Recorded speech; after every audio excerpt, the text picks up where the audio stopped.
কাহিনী। সময় বহু আগে এক শহরে একটি বিশাল পরিবার বাস করত। সেই পরিবারের নেতা ছিলেন হযরত ইয়াকুব যিনি ছিলেন খুবই ধার্মিক এবং ন্যায়পরায়ণ মানুষ। তার 12টি সন্তান ছিল, তবে সবচেয়ে প্রিয় ছিলেন তার ছেলে হযরত ইউসুফ হযরত ইউসুফ ছিলেন খুবই সুন্দরী, অত্যন্ত বিচক্ষণ এবং আল্লাহর প্রতি তার গভীর ভালোবাসা ছিল।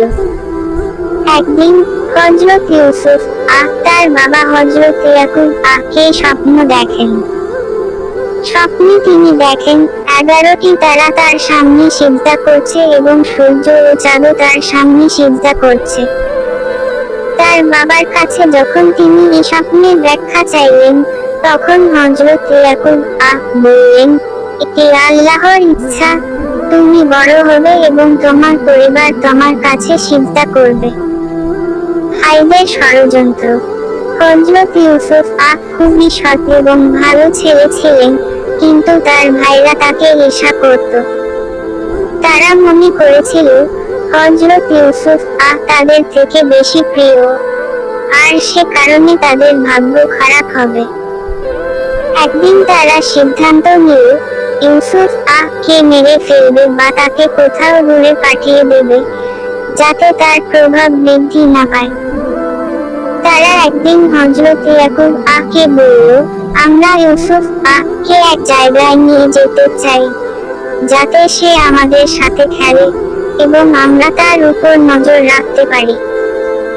হযরত ইয়াকুব প্রথমে রাজি না হলেও শেষে তাদের বললেন, তবে সাবধানে থাকো এবং তাকে কিছু হবে না। তারা ইউসুফ কে একটি গর্তে ফেলে দেয় এবং তাদের বাবাকে বলে দেয় যে বাঘ ইউসুফ কে খেয়ে ফেলেছে।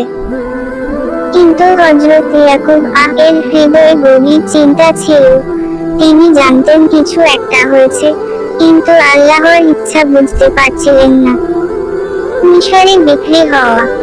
এরপর একজন কারবালার দল সেখানে এসে সেই গর্ত থেকে ইউসুফ কে বের করে নিয়ে যায় এবং মিশরে নিয়ে গিয়ে বিক্রি করে দেয়। হযরত ইউসুফ মিশরের এক ধনী ব্যক্তি পটিফারের বাড়িতে কাজ শুরু করেন। তবে পটিফারের স্ত্রী তার প্রতি অসদাচরণ করতে শুরু করেন। তিনি অনেক চেষ্টা করেও তাকে প্রলোভন দেখাতে পারেননি এবং হযরত ইউসুফ সৎ থাকতে পেরেছিলেন। শেষে পটিফারের স্ত্রী তাকে মিথ্যা অভিযোগে কারাগারে পাঠায়। আল্লাহর সাহায্য। কারাগারে থাকাকালীন হযরত ইউসুফ আল্লাহর সাহায্যে 2 বন্দীর স্বপ্নের ব্যাখ্যা দেন। একদিন মিশরের রাজা স্বপ্ন দেখেন এবং কোনো ব্যাখ্যা দিতে পারে না। তখন ওই 2 বন্দীকে মনে পড়ে এবং তারা ইউসুফ এর কাছে গিয়ে তার স্বপ্নের ব্যাখ্যা চায়। হযরত ইউসুফ তার শুদ্ধ ব্যাখ্যা দেন, যার মাধ্যমে রাজা মিশরের কঠিন সংকট থেকে উদ্ধার পান। রাজা মিশরের কাছ থেকে প্রাপ্ত সম্মান ও বিশ্বাসের পর ইউসুফ মিশরের অর্থনৈতিক ব্যবস্থাপনা নিয়ন্ত্রণ করতে শুরু করেন। এক সময় তার ভাইরা খাদ্যের জন্য মিশরে আসেন, কিন্তু তারা তাকে চিনতে পারেননি। পরবর্তীতে হযরত ইউসুফ তাদের পরিচয় দেন এবং বলেন, আজ তোমরা আমার কাছে আসলে, তোমাদের ক্ষমা করা হবে। অবশেষে হযরত ইউসুফ তার পরিবারকে একত্রিত করেন এবং তাদের সাথে সুখে শান্তিতে বাস করতে শুরু করেন। তিনি আল্লাহর রহমত এবং দৃঢ়তার সাথে তার ভাইদের ক্ষমা করেন। তার জীবনের এই কাহিনী আমাদের শেখায় যে আল্লাহর প্রতি বিশ্বাস এবং ধৈর্য রাখতে হবে, কারণ আল্লাহ প্রতিশ্রুতি দিয়েছেন যে তিনি তার বান্দাদের সাহায্য করবেন।